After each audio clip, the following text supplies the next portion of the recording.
Hare Krishna Mataji, Dhanvat Pranam, all glories to Srila Prabhupada and Guru Maharaj. Welcome. One second.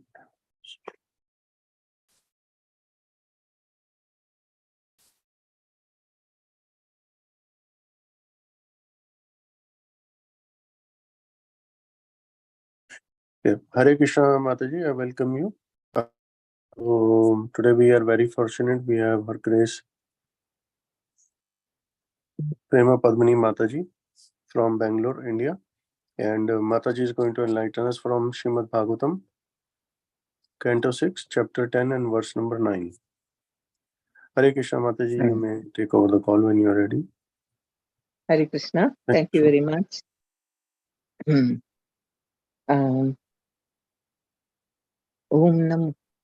Om Namo Bhagavate Vasudevaya. Om Namo Bhagavate Vasudevaya. Om Namo Bhagavate Vasudevaya.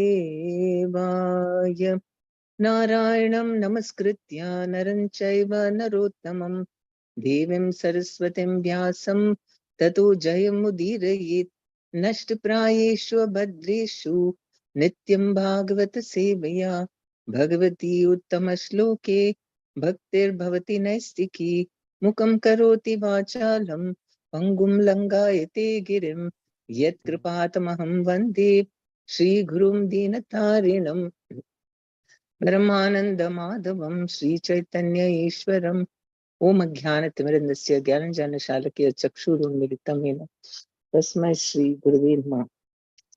First, let me. Canto 6, Chapter 10, Text 9. Etavan avyayo dharma punya shlokair upasita yo bhuta shoka harshabhyam atma shochati krishyati.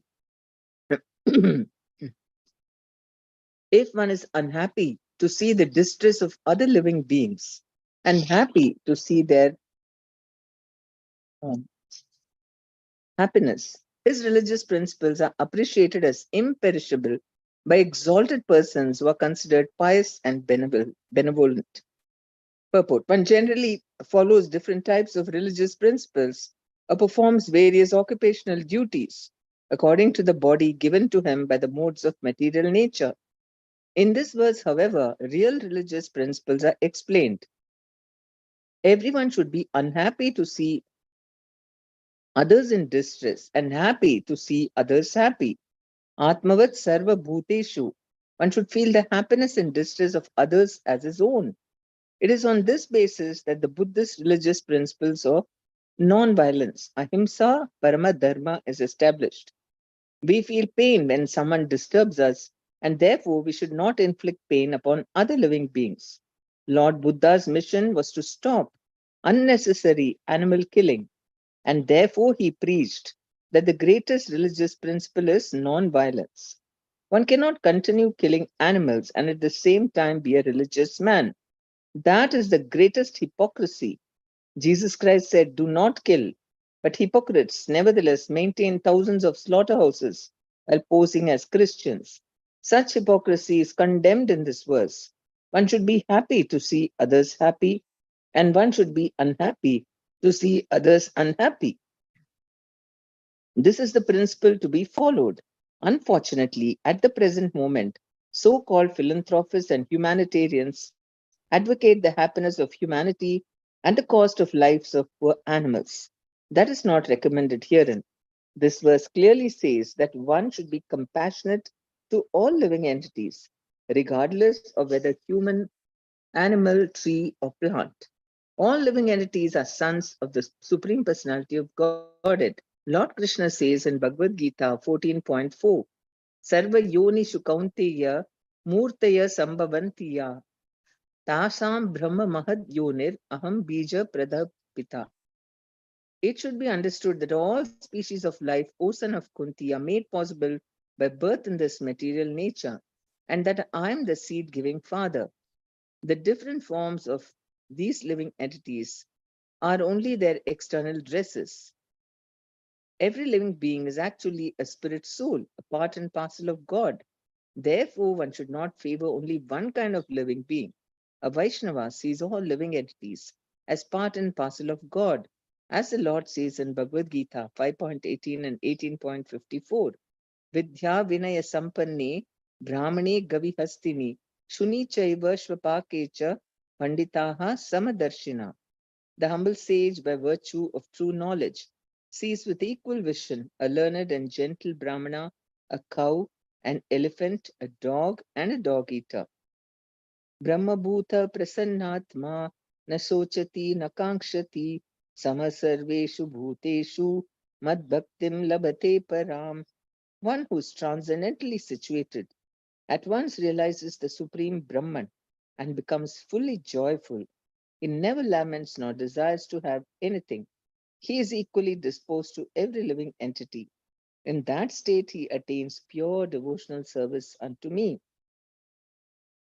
A Vaishnava, therefore, is truly a perfect person because he laments to see others unhappy and feels joy at seeing others happy.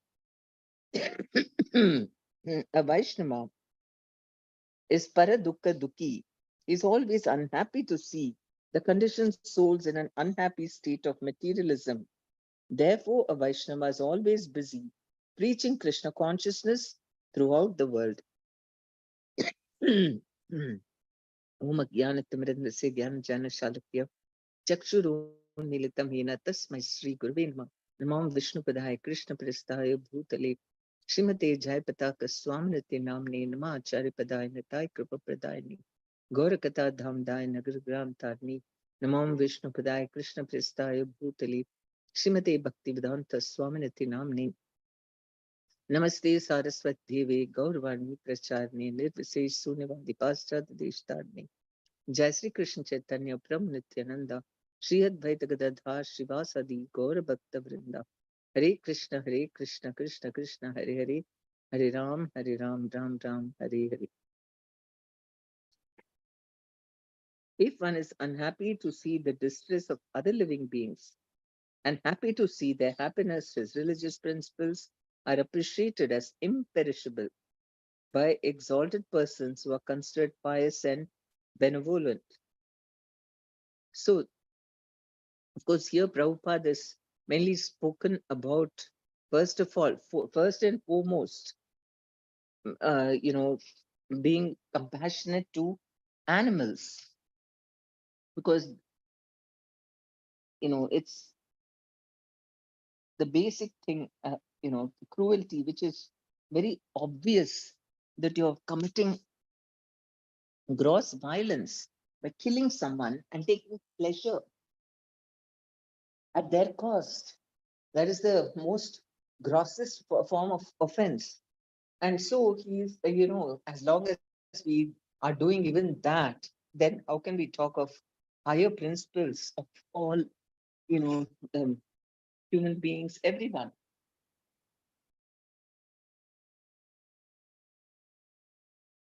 Sorry. And Bhaktivinoda Thakur, he says that, in one of his songs, he sings that I'm so fallen that I feel unhappy. I mean, I feel unhappy at the happiness of others. And I feel happy when others are unhappy. This is my state. This is the materialistic state where everybody is envious of others. And that envy comes because we identify ourselves with the body and we see everybody is also their bodies. And we see a separateness from one another. We think each one is a different entity altogether. We have no connection with them. And so we are envious of their existence. And we feel that if I should have everything, the asuric tendency, the more that we identify ourselves with our body, then we are more demonic in nature. And the demon, he wants only himself to be happy. He feels jealous, even if he is happy, he is prosperous, but he cannot bear to see others happy and prosperous. This is demonic nature. And so the demon feels very happy to see others suffering. In fact, he goes around committing, all kinds of activities. His activities are to cause pain to others. and he rejoices if he can exploit everyone and enjoy himself. So that is the grossest version.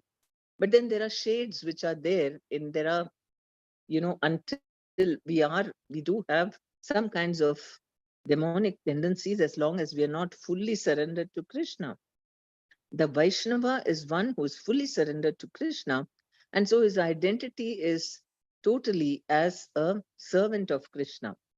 And because he he sees Krishna in that way, he also sees all of the living entities as their souls, not their bodies, and part and parcels of Krishna.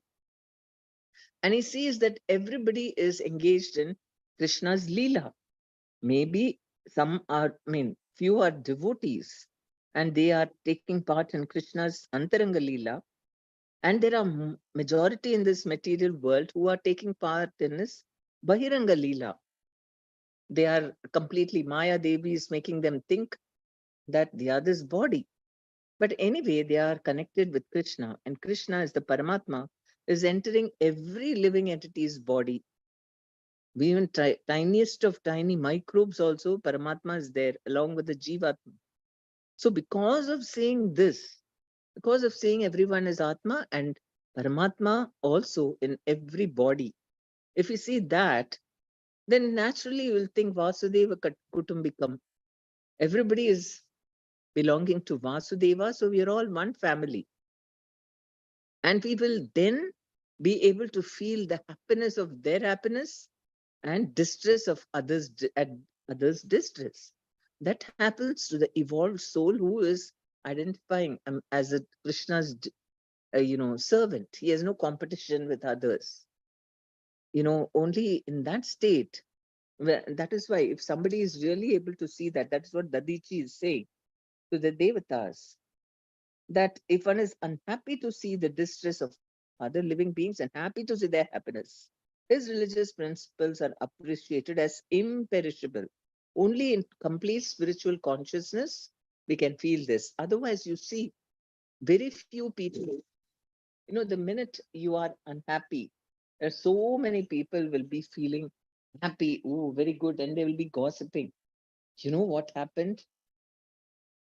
So and so people enjoy gossip. They like to because, and even the uh, news always in the newspaper, mostly it is all bad news. They hardly give any good news because this psychology of human beings that we feel very nice to talk about the you know misery, as all the unhappiness, all the bad things that are happening, people enjoy it. And that's why all the media is concentrating on that. They hardly give any good news. So that is, this is human psychology. Those who are in material consciousness, this is what excites them. Normally, when friends get together or relatives get together, what do they talk about? Do they talk about all good things? Oh, this happened in their life and everybody is so happy. They only go to the what are all the, something to criticize, something bad that is happening everywhere, like flies, sitting on all the muck. This is what they enjoy. It's like a dessert for them, or a pickle, pickle, which people relish so much. So that is why the opposite of that, when we achieve, when we truly feel happy at the happiness of others, and we feel pain and distress, whoever it may be, not only my friends or my well-wishers or my relatives or my family, but for all of mankind, if we can have that, that means we are spiritually evolving. And that is the sign. That is what Dadichi, and Dadichi is the highest example of that. Because imagine, he was ready to give away his body for the happiness of the Devatas, for all of them, because they were without their kingdom and just wandering around, and using his body, they would get back the whole kingdom, and that will be in the service of Vishnu. Just see how broad his thinking was. He was not at all thinking about his body, because actually Dadichi, he was a married person, he had his wife, children, everything. And yet, for the noble cause, and it was sanctioned by Vishnu himself.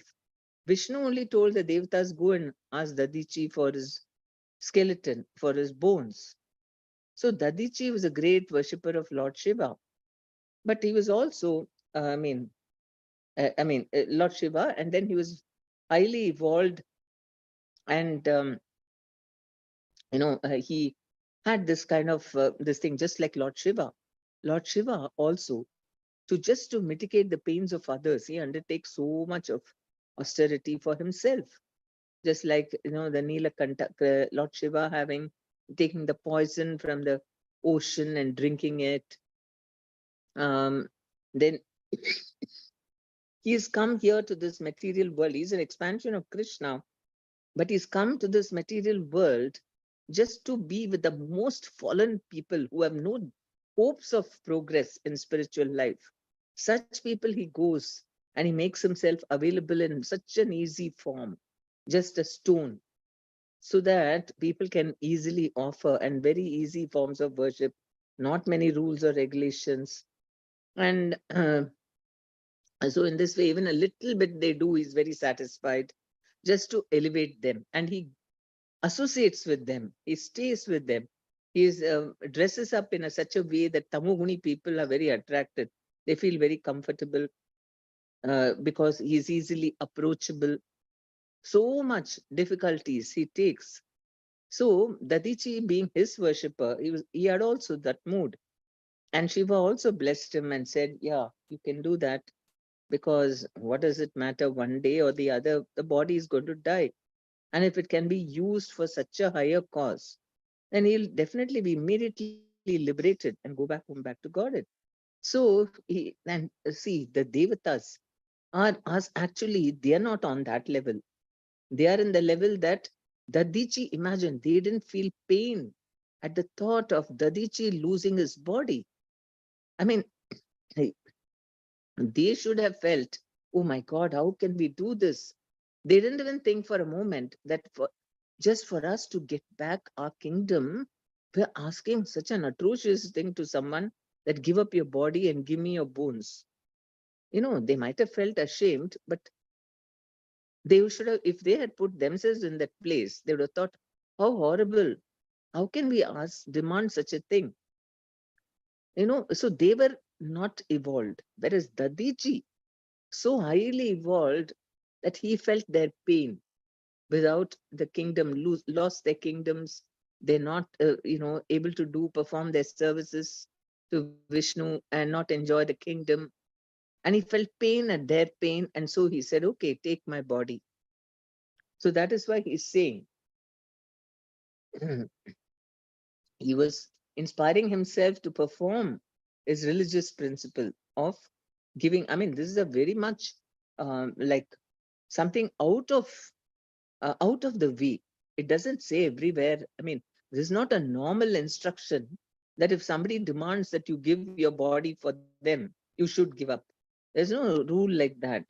But this is beyond the ordinary. And so he was thinking of all the scriptural quotes to, convince himself that whatever decision he's taking is correct. Everything has to be consulted with the Shastras. Nothing should be decided simply, whimsically, or just on a emotionally, something you feel. You may feel something, but you may feel strongly to do something, but it always has to be backed up by Shastric evidence, Shastric instructions, Sadhu, Shastra, Guru. We have to consult, and then that is mode of goodness thinking. Mode of passion is impulsive. I feel like doing, so I'm doing it. Even if it is coming from the heart, we have to base it on all these things, because if sometimes you may take, something you may feel strongly, but it may be coming from the material, selfish platform. But Shastra always says something which is on the spiritual, absolute platform. And so Dadichi was explaining that why he has to, I mean, he's ready to give. And he's so detached, detached from his body. Only then you can have this kind of feeling for others. When you think, I'm not this body, then the pleasures and pains of the body do not affect you. But you know, you've gone through all the pleasures and pains, and you know how it affects. So that is why he feels great compassion for others, because they are also, they know what how horrible it is, and you don't want them to go through that same thing. And Prabhupada said that we have to feel so compassionate, that we have to, if you don't try to relieve them from their pain and suffering of material identification, then you're committing violence. Because you are happy, you're thinking about your peace of mind, happiness, spiritual evolution, but you're not being concerned about all others who are struggling in the darkness of material existence. So that is also violence. So that is the finest form of, you know, non-violence Prabhupada talks about. One is the gross non-violence of not killing animals for your pleasure. And the highest form of non-violence is not to let people suffer the pain of material, this thing, absorption, material identification. That is the only cause of suffering. And so a Vaishnava has to be concerned about this. And so Chaitanya Mahaprabhu has given us very easy methods of doing this. Because how do you just go and tell anybody that simply just like that? If you say, see, you are in Maya now, and so you have to think about your spiritual evolution. To some people, you can say, and some people will be totally put off by such thoughts. They're very attached. And so he has given us methods to, distribution of books and prasadam, and telling them about Lord Chaitanya Gauranthai, and how just by, seeing that he's the Yuga avatar, giving little knowledge, positive things, without telling about the negative things. Attachment is something people will not be against. But if you talk of detachment in the beginning, they will get very upset. So we talk about attachment to Krishna, Krishna's holy names, attachment to eating prasadam and worshipping the beautiful forms of Gauranitai, and they feel very happy. And simultaneously, I mean, okay, after that, just being very friendly to them and understanding that it's only because of ignorance that they don't show so much interest. They keep giving excuses about not wanting to come for the program, or they try to escape us. All this is not personal. It's not that they don't like us, or they find that our presentation is not good, or nothing personal. It is, I mean, it could be we try to improve as much as we can, so that we are, we don't put off people. But beyond that, people are looking only for sense gratification, very superficial. Whatever pleases their senses and mind, that is all they are interested in. Their level of existence is very superficial, isn't it? If you're just thinking about sense gratification, you're only thinking of the outer covering, the body. And the inner self is completely they're unaware of. And so, such a superficial life they are leading, and they are unhappy. If we are so superficial, how can we be happy? Because the body is full of Nirananda. After some time, I mean, it doesn't really give happiness. It is just having some sensual pleasures, and pains are there. And in the youth, when people are getting a lot of pleasures out of their body, they're fully engrossed in that. And but then why are the most of the youth nowadays in great distress? Because they go through depression, they take intoxicants. Why are they also so much in pain? Because of this, that they're trying to squeeze out happiness from the body, and that is limited. After some time, you feel very distressed, because you're not the body, you're the Atma. And if there is no food given to the soul, then there is no pleasure at all coming from the spiritual platform. And very soon we get bored of just indulging with the body. And that is why so many cases of depression, misery, and unhappiness. And so they want to forget this life and taking to intoxicants. So we must feel compassionate to them, because whatever it is only happiness that they are seeking. They're also living at ease. Whatever they may be doing, they're part and parcel of Krishna. And they are, so they are capable of understanding the higher things. But it is just that because of ignorance, they're still hovering around in the very, very superficially thinking. It's just this body and happiness arises simply for material pains and pleasures of the dress, whatever just pleases them temporarily. They're happy with that. That is gross foolishness, complete foolishness. And on the other hand, the Vedic wisdom, the education, and the knowledge that was given, that comes through our spiritual tradition, is always emphasizing the permanent, the Atma, the all the activities that has to be done in order to realize ourselves as permanent, wholesome beings, part and parcel of Krishna, how to always be connected, remain connected with Krishna by developing our higher nature, which is which wants to serve, which is full of love and compassion, in the mode of goodness. And all the education that we receive today, completely mode of ignorance and passion, only talking about material elements, how to exploit it and make sure that we have a nice, comfortable life and just enjoy, give pleasure to the senses and mind. And for this, we have to really work very hard. That is how the laws of material nature are. If you want to enjoy material nature, you have to work for it. Otherwise, okay, if you work in a more spiritual way, that means you do punyas, a lot of punya karmas, then you get it more easily. But still, that is as long you have to pay for it. Somewhere you have to pay for it. Then only you're allowed material happiness. On the other hand, if we take to the path of spiritual realization, and I mean, like the Vedas are always talking about that you are Brahman. What is Brahman? What is this material world? Everything is given in a very philosophical, but it's truth. Only absolute truth is being taught, not this deceptive thing of only talking of superficial things.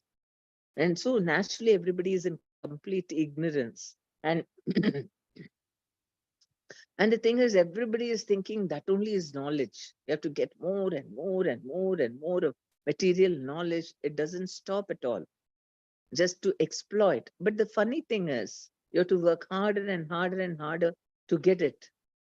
We think that things will become very easy so that I can relax and then let the machines do everything. And artificial intelligence might come and people, I mean, slowly it is replacing many, human endeavor. But there will be a price to pay for that also. Because one thing is, maybe we will all become coach potatoes and our health will suffer greatly. Another thing is, mentally also, um, we need engagements. We have to do work. Only then we'll be happy. So that is a maybe we'll sink into greater depression and the fear that the machines might take over and we won't have any control over things. So many possibilities are there. We have to pay some price for material enjoyment. And so life everywhere, we keep on trying to be happy, more and more advancement in medicine, and yet the health is deteriorating. It's becoming worse and worse. Young age only, everybody's falling sick. So they're not even trying to find out why this is happening. Because, the higher rule, the higher law, Krishna himself is giving that you have to perform yajna, you have to perform sacrifice for the pleasure of the Lord and the devatas who are in charge of various necessities of life. And very easily, without much endeavor, they can give you whatever you require. even materially. And in this way, you make material progress also, spiritual progress also. And then you also, because you develop detachment and the pride that I can get everything just by my own endeavor. I can control everything. Material nature is mine. Material world belongs to me. I can exploit it. That mood goes away, and instead we become refined in understanding that it is the spiritual truth which controls everything. And then gradually more and more is revealed to us. So that is the proper way. And that education has been completely sabotaged. And instead, this demonic method of just crudely, uh, you know, um, exploiting everything without higher knowledge, that will not take us long.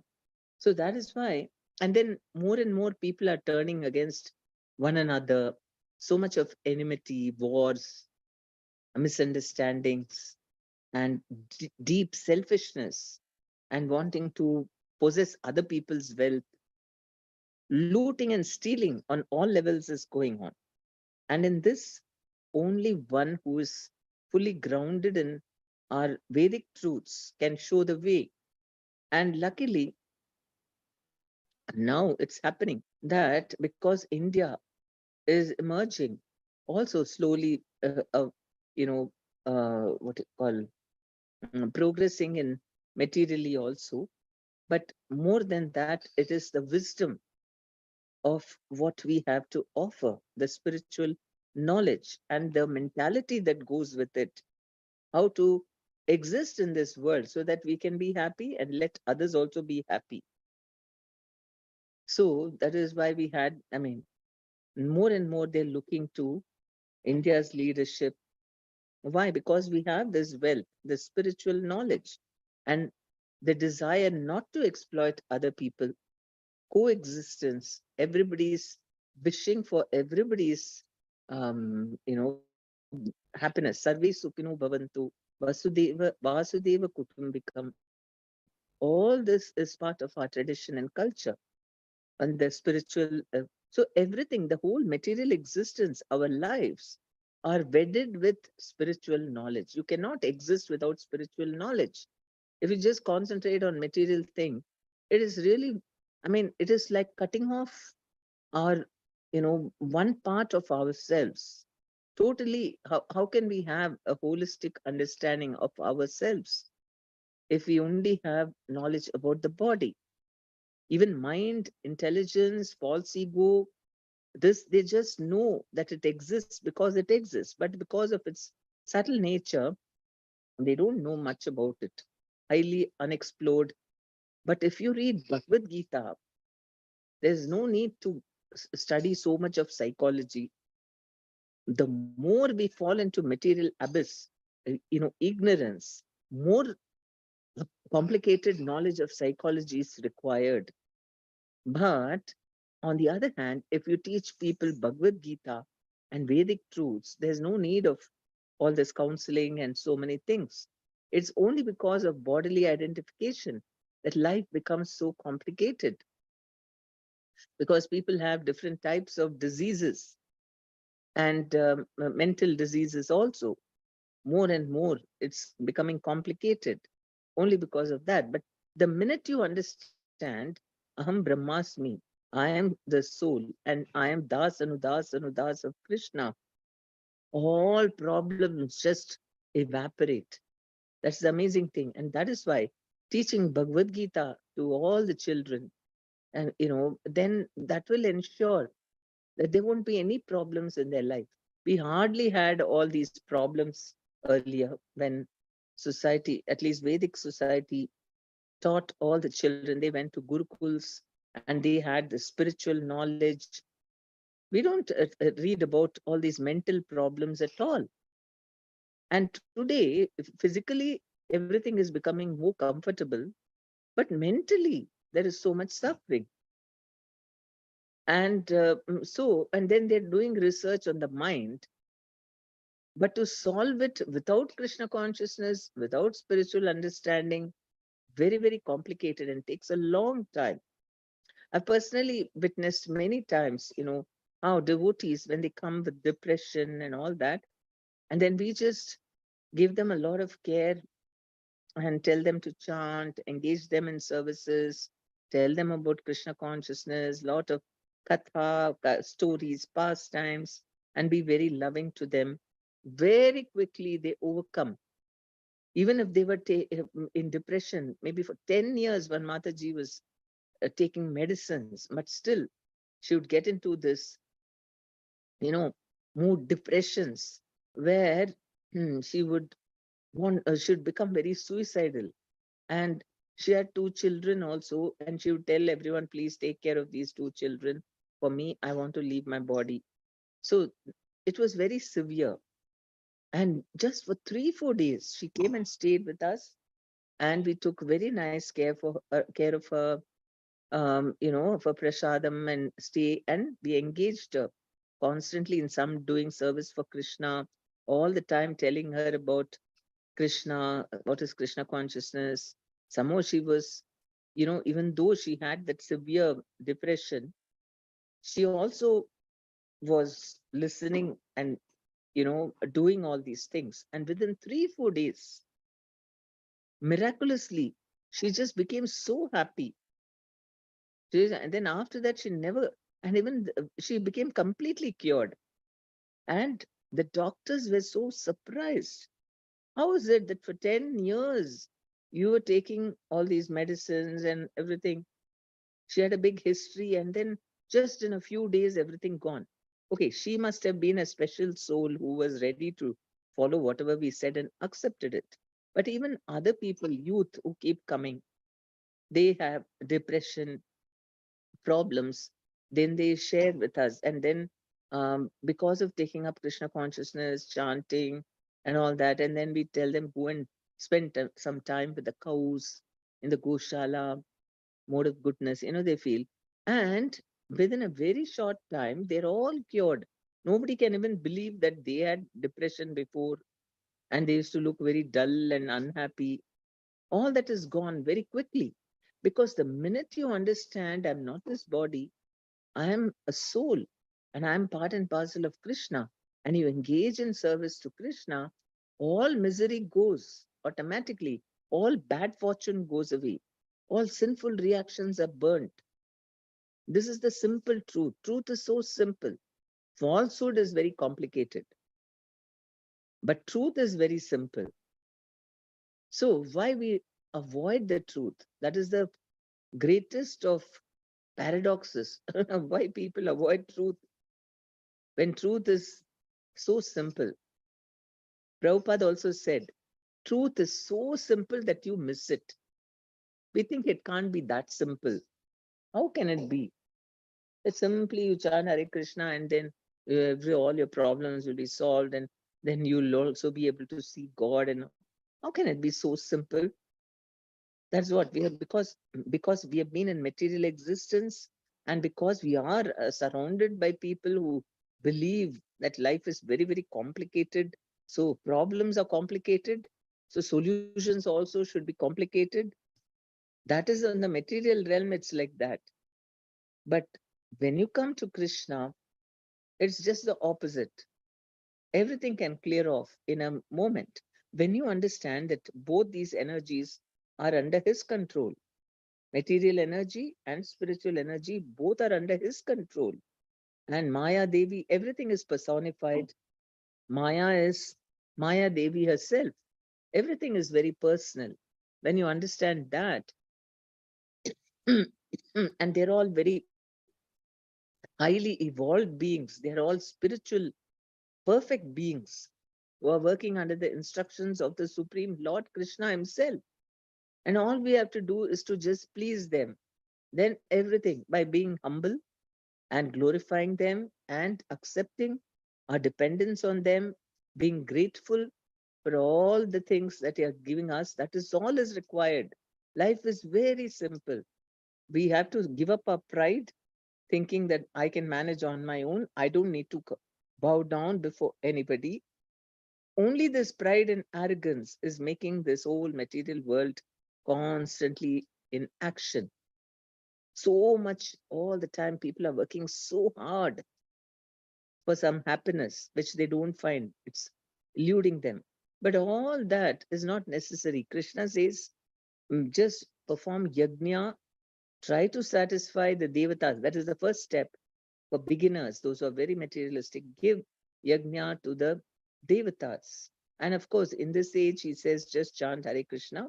That is the best yajna, sacrifice, spiritual sacrifice. You're sacrificing. And he made it very, um, for us to understand how it's a yajna. He said that you think of your tongue as the wooden spoon and the holy name, Hare Krishna mantra, as the ghee. And the ghee you're pouring into the Yajna Kunda, which is your ear. And when you put the ghee, then it goes and fires up. The fire which is in your heart, the Atma, it starts burning brightly. And then you become aware. You get higher spiritual awareness. So in that way, you can physically think of it as a yajna. And and he said the yajna is how is it a yajna? Instead of doing all material sense gratification with our body and our mind is always fantasizing, reliving in the past, planning for the future all the time. Instead of indulging the mind or the senses, we are just hearing the holy name. So that is a sacrifice. It's a very difficult sacrifice. It's easier to sacrifice material wealth, easier, in fact, to so many other things. But to give our attention and our concentration to Krishna's names is the most difficult thing. But it's difficult and easy at the same time.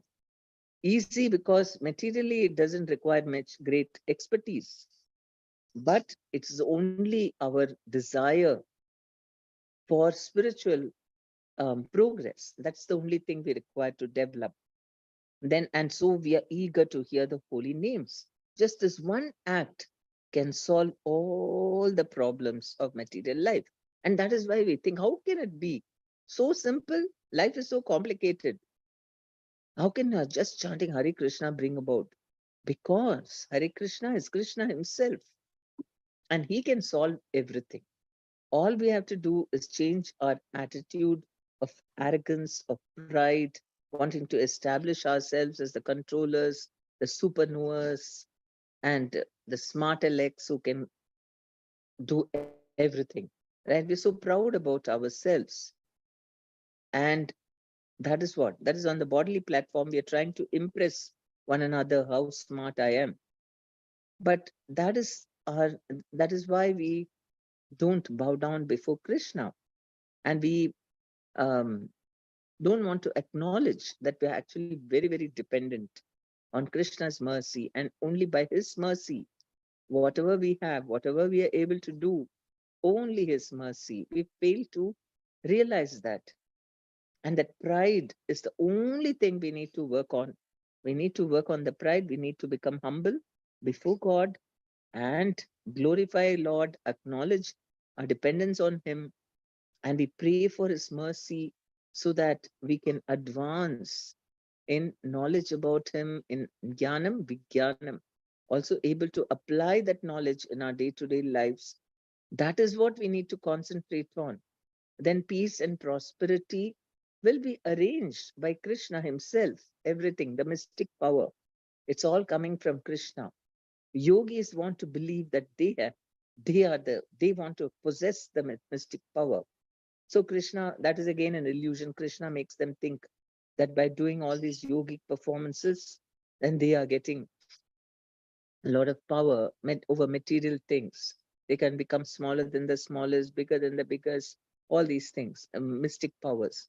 But actually, devotees are not interested because they know everything is coming from Krishna and I'm happy. He is the only doer, he is the only controller, he is the only enjoyer. I have no envy about that. He is the only Lord. Everyone else is a servant.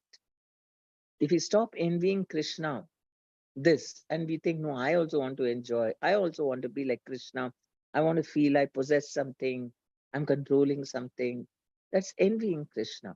But if we remove that envy and you're ready to accept that I'm completely controlled by Krishna and I'm his servant, and everyone else is also servant, so we don't need to envy anyone.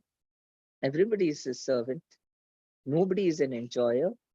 Everybody needs to just connect. Then that is when we can be like what Dadichi is saying, that highly involved to, if one is unhappy to see the distress of other living beings, happy to see their happiness, his religious principles are appreciated as imperishable by exalted persons who are considered pious and benevolent.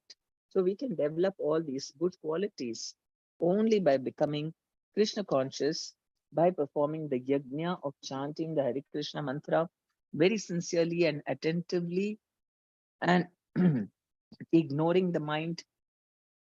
Then we can catapult ourselves to spiritual awareness and consciousness, and then life will become very, very happy, easy, and full of joy. Okay, thank you very much. Hare Krishna. Any questions or comments? Hare Krishna Mataji, Pranam, all Guru Shishana Prabhupada, Guru Maharaj. Thank you for a wonderful class. Very practical advices and very good class with so many points there. And it was a beautiful verse also. So I will ask your devotees if they have any question or any comments they would like to ask.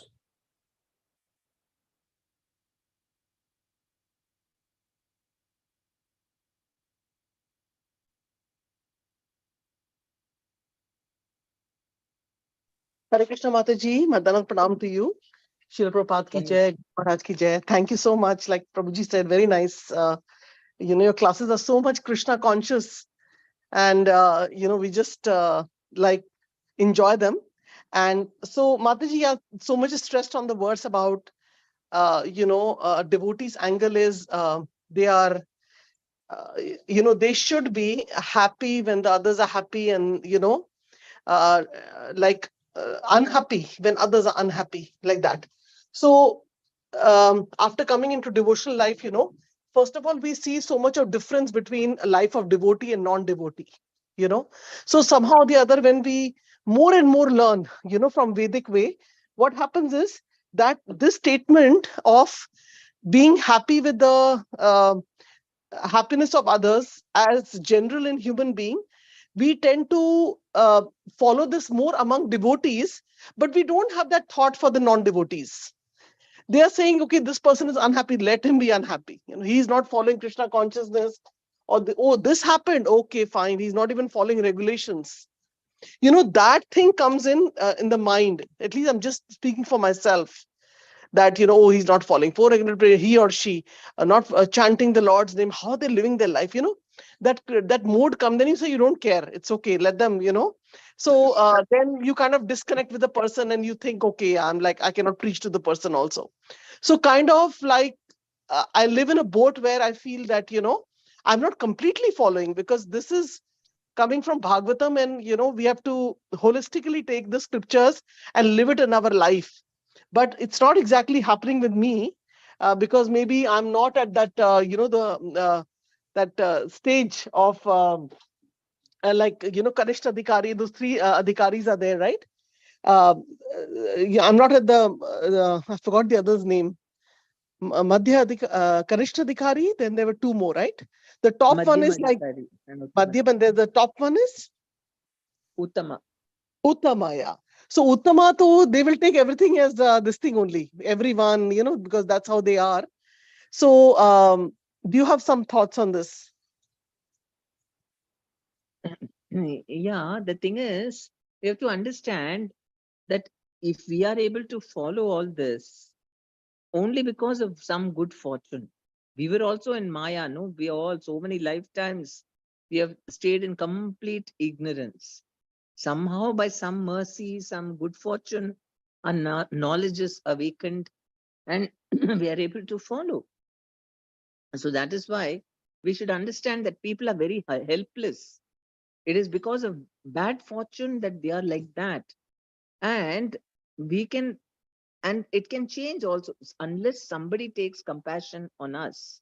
We will not get this good fortune. On our own, nobody can do. When we were in Maya, we also didn't, we also avoided all these Krishna conscious things. We thought, oh, how boring. And we used to make fun of those who are very religious and pious. All these things we've also done, no, in Maya consciousness. So it's just a question of being in Maya consciousness or Krishna consciousness. And they are in Maya, and we should feel very sorry for that, not get angry with them because they're helpless. They're helpless. Maya is making them, covering them up to think like that. Of course, we're all rascals. If we are suffering, we are rascals and we deserve it. It's not undeserved. But nevertheless, that foolishness also is something that can go away, and because of gross ignorance only they are, and we were also suffering. And somehow we are able to understand that not because we deserve it, just costless mercy. So that costless mercy can come for them also, isn't it? That is why we should try our best. Okay, at least have prasadam, sometimes Krishna, and pray for them. Somehow Krishna will, and Krishna does listen to prayers of his devotees. So that is why association of devotees are very, very useful and powerful. Even because whenever you come across a devotee, the devotee is always being a well-wisher and trying to help us. I mean, that only if they are like that, then we can benefit. In the same way, we should also benefit people who are less fortunate and pray for them. Oh, Krishna, please give your mercy on this person. And then we give them prasadam. Some day they'll come out of it. Somehow, the touch of Krishna will drive away Maya for anyone. It can happen. It doesn't, nobody is completely damned all the time. It's out of ignorance that they are sleeping. And somehow Krishna enters their life, he can purify them. So that is how we must see people, not as that they deserve.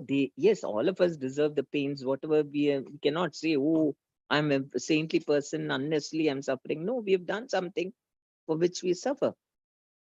But that suffering is not kind of an eternal punishment. It is there only for us to wake up so that we can again be in Krishna consciousness. And Krishna is always trying his best to somehow enter everyone's lives. So that is how we should feel for them, that they are very nice parts of Krishna who out of ignorance has fallen down. I'm also a rascal. So we feel compassion for fellow rascals, no? We should feel like that.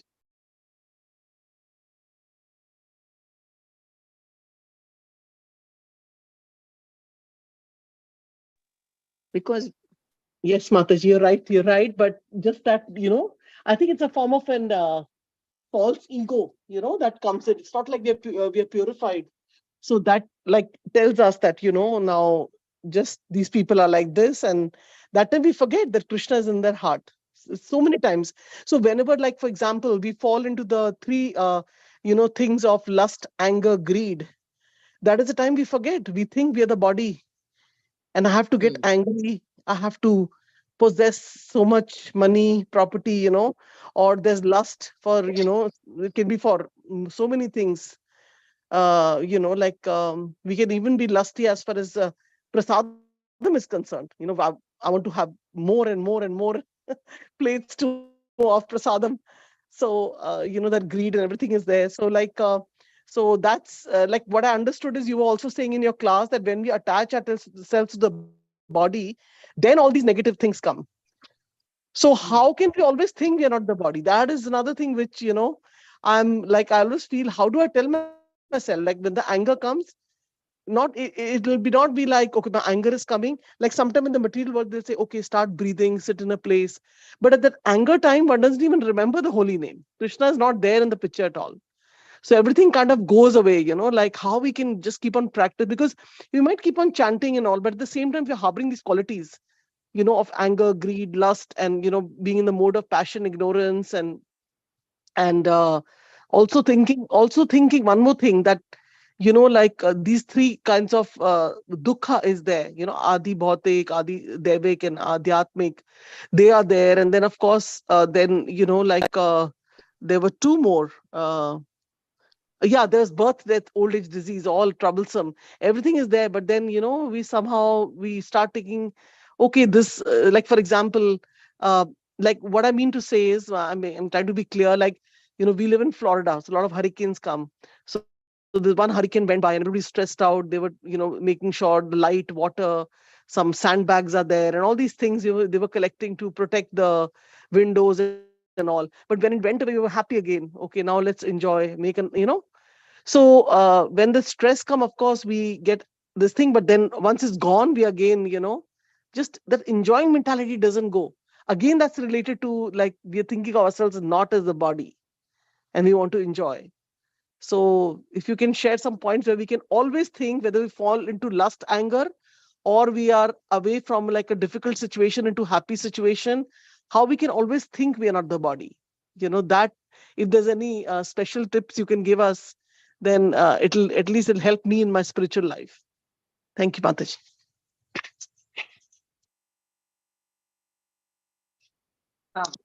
Um, yeah, it is. We have to. The everything starts with the chanting. That is where all the change happens. There is no shorter method than that.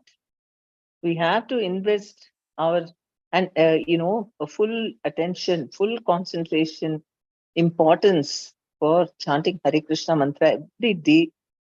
And so we need the mercy of the Panchatattva, of the Guru Parampara, and we have to cry to them, please help me tomorrow. Every day, if we walk one step higher, if you reach the next level, one step, then you should feel very happy that, yeah, I'm making progress. And then we'll be slowly able to understand. More and more realization will come that I'm not this body. And apart from that, if we are regularly reading Bhagavad Gita, Bhagavatam, discussing it, and trying to apply it in our lives, that this is the main thing. This is what Prabhupada has given us, listening to lectures, which especially Prabhupada's lectures, he's so practically telling us how we are not the body and we are the soul, and giving so many examples. So we have to remind ourselves and praying to Krishna, please give me that realization. That is the only way, only through mercy. Otherwise, it takes many human births before one can become detached from material sense gratification. And somehow, in one life only, Krishna has made it simple so that we can, become perfect. So this is the easiest method. There's nothing, but we have to be very sincere about it. I want to understand. I know that only this, if we want to put one leg on material enjoyment, one leg on spiritual realization, then we'll be grounded. We can't make progress. We have to decisively put both the feet in the path of spiritual advancement, then everything else will be taken care of. That dependency has to come, faith, that if I take up completely, chanting as my only shelter and all the spiritual life, Krishna will take care of everything. We do our duty, whatever we need to do, but we need to think about Krishna. Krishna says, Mam Anusmara Yujyasva. Think of me and fight. So first thing is to think about, that's why every day we start the morning like that, and whenever we are doing our work also, from time to time, we have to remind ourselves that is by Krishna's mercy. He says, I'm the intelligence, I'm the ability in man. From me comes knowledge, forgetfulness, and memory. Everything is coming from him. So if we think about him, whenever we have a problem, we start chanting Hare Krishna and praying to him.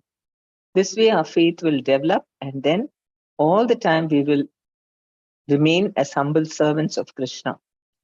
Because we forget that we are servant and we want to enjoy this world as a Lord, that is when we forget Krishna. So by chanting, we become humble and we enjoy being a servant, serving Vaishnavas, Guru. Then we can get into that humble mood of being a servant of Krishna. Then we'll never forget Krishna.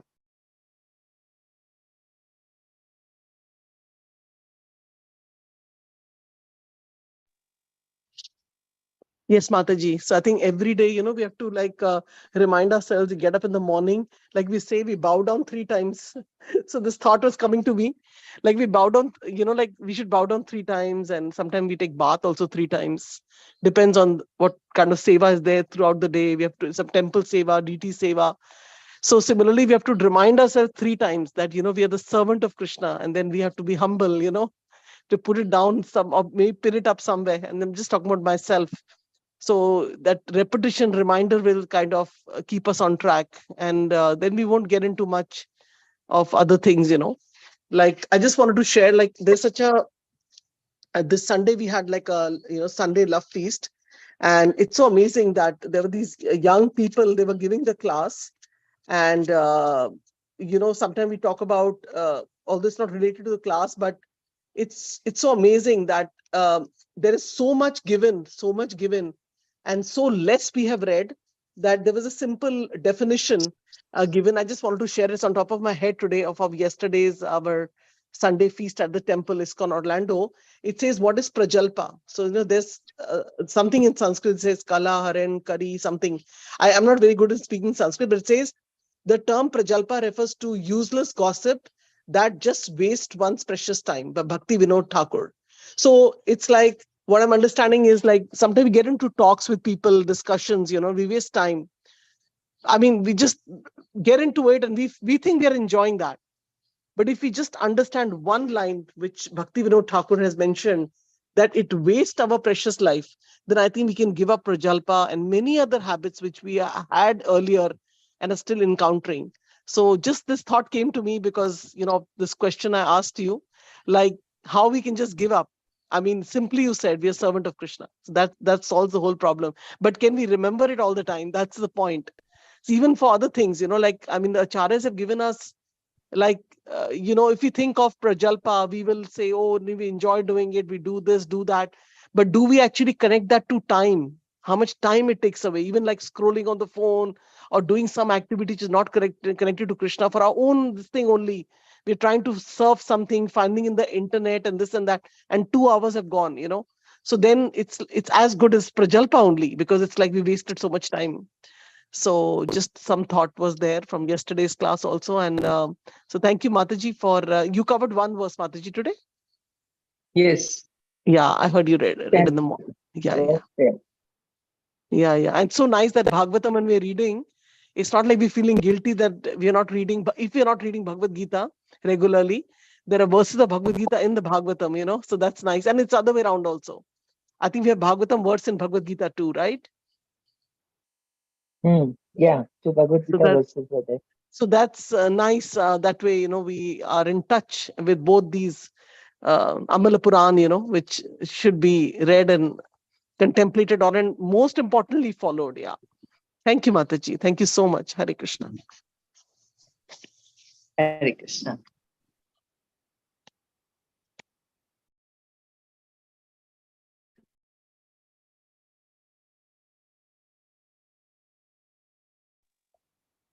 Thank you, Mataji. Hare Krishna. Krishna. Shall we say? Srila Gurudev ki jai, Srila Prabhupada ki jai, Srimad Bhagavatam Granth ki jai. Mancha kalpa karve, Kripa sindhu ki ek jai. Namo Namaha.